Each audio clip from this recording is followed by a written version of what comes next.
Good morning, students. Today we are going to start concepts of production. From analyzing the above table 7.1, we can calculate total production, average production and marginal production when the value of either one is given. For instance, when the quantity of labor is increased respectively 1, 2, 3, then marginal production is 5, 7, 9, 7, 2, 0. Then etc. With the help marginal production, we can calculate total production at 3 units of labor as follows.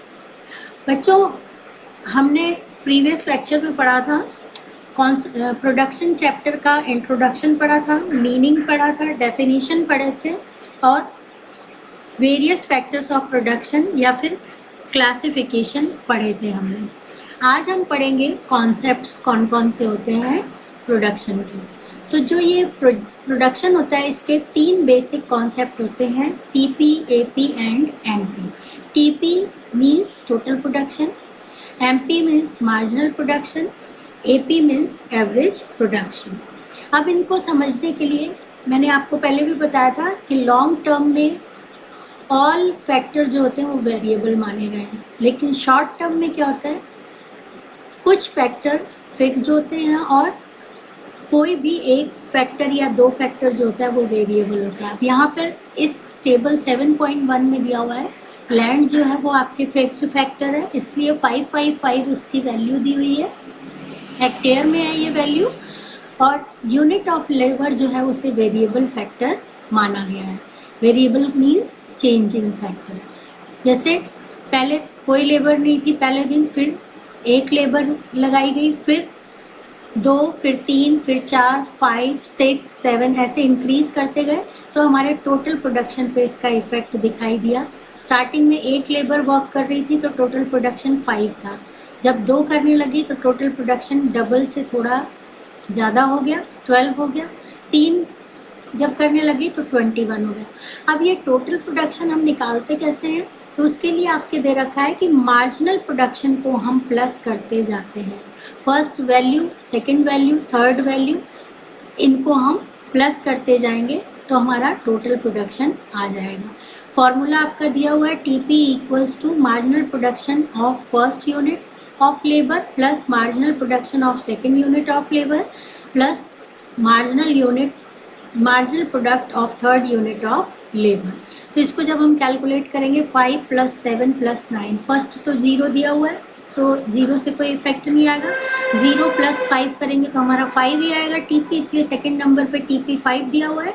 फिर 5 + 7 करेंगे 12 आ जाएगा, फिर 12 + 9 करेंगे तो हमारा 21 आ जाएगा, फिर 21 + 7 करेंगे तो 28 आ जाएगा. ऐसे हम प्लस करते जाएंगे, ठीक है. फिर एक लेवल तक आपको मालूम है डिमिनिशिंग लॉ पढ़ रखा है हमने, तो डिमिनिशिंग लॉ डीएमयू के according, diminishing law of utility के अकॉर्डिंग एक लिमिट तक हमारा डिक्रीज होता है, फिर 0.0 आ जाता है जिसे स्टैटिक पॉइंट कहते हैं, और उसके बाद भी अगर हम प्रोडक्शन को बढ़ाते हैं तो हमारा नेगेटिव रिटर्न हो जाएगा वो, यानी नेगेटिव वैल्यू आने लगेगी. Similarly, when the quantity of labor is increased 1, 2, 3, then total production is 5, 12, 21, 28, 30 respectively. By dividing total production by the unit of labor, we get average production.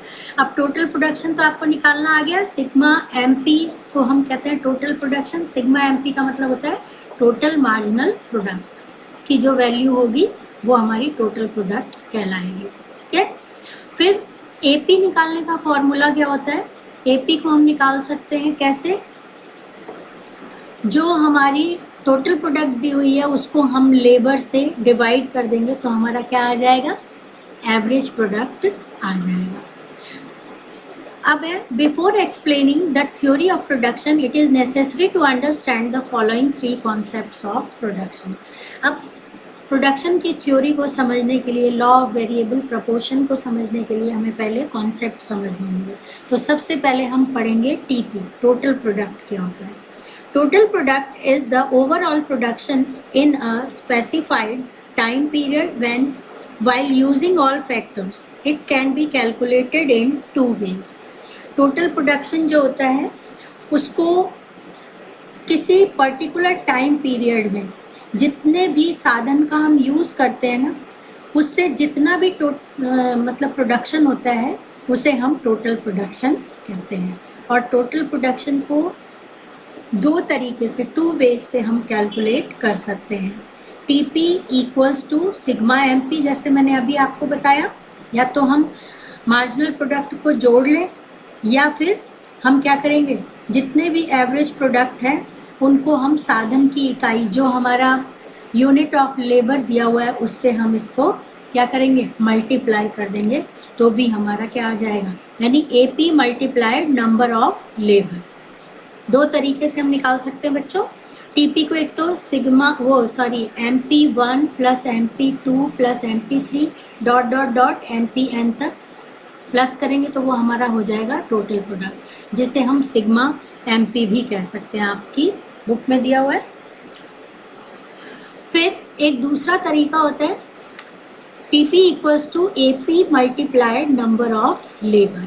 जो हमारा AP दिया हुआ है, AP कितना दिया हुआ है आपका, फर्स्ट वाले में 5 दिया हुआ है, ठीक है. और 5 को हम 1 से मल्टीप्लाई करेंगे तो हमारा क्या आएगा, 1 ही आएगा, ठीक है. ऐसे ही 6 को हम 2 से मल्टीप्लाई करेंगे तो 12 आएगा.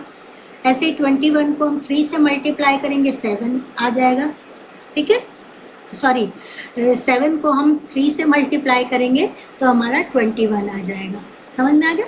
तो दो तरीके होते हैं, या तो हम प्लस करके निकाल लें मार्जिनल प्रोडक्शंस के वे से, और या फिर हम एवरेज प्रोडक्शन से भी निकाल सकते हैं.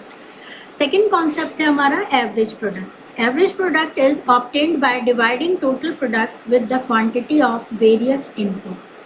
और various input यहाँ पे क्या है, लेबर है. AP निकालने का तरीका होता है TP अपॉन L, यानी लेबर.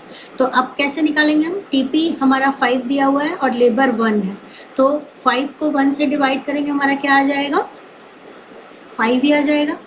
ऐसे ही 12 को 2 से डिवाइड करेंगे 6 आ जाएगा. 21 को 3 से डिवाइड करेंगे 7 आ जाएगा. तो इस तरीके से एवरेज प्रोडक्ट हमारा आ जाएगा. फिर थर्ड है marginal product. It is the change in total product resulting from change in variable input. Marginal product हम कैसे निकालते हैं, टोटल प्रोडक्शन में जो चेंज होता है वो किसके कारण होता है, लेबर में चेंज के कारण होता है. इसलिए हम MP को भी कैसे निकाल सकते हैं, दो तरीके से निकाल सकते हैं. MP equals to change TP upon change L. यहाँ पे डेल्टा जो है वो चेंज को शो कर रहा है, ठीक है. डेल्टा TP दिया हुआ ना, डेल्टा का मतलब चेंज होता है, चेंज इन टोटल प्रोडक्ट. और ये टोटल प्रोडक्ट का चेंज हम कैसे निकालते हैं, second unit of total production में से first unit of total production को माइनस कर देते हैं, उससे हमारा आ जाता है वो. Marginal product can also be calculated by following formula. MP equals to TPN minus TPN minus 1. ठीक है. ऐसे ही जैसे ये टेबल दी हुई है उसी के अकॉर्डिंग आपके TP, AP और MP के ये ग्राफ बने हुए हैं. इनको आपको एज इट इज स्केल बड़े ध्यान से रखते हुए नोट्स कॉपी में बनाना है. और अगर आपको कोई प्रॉब्लम होगी तो आप मुझसे पूछ सकते हैं. Law of variable proportion we will do tomorrow. Thank you.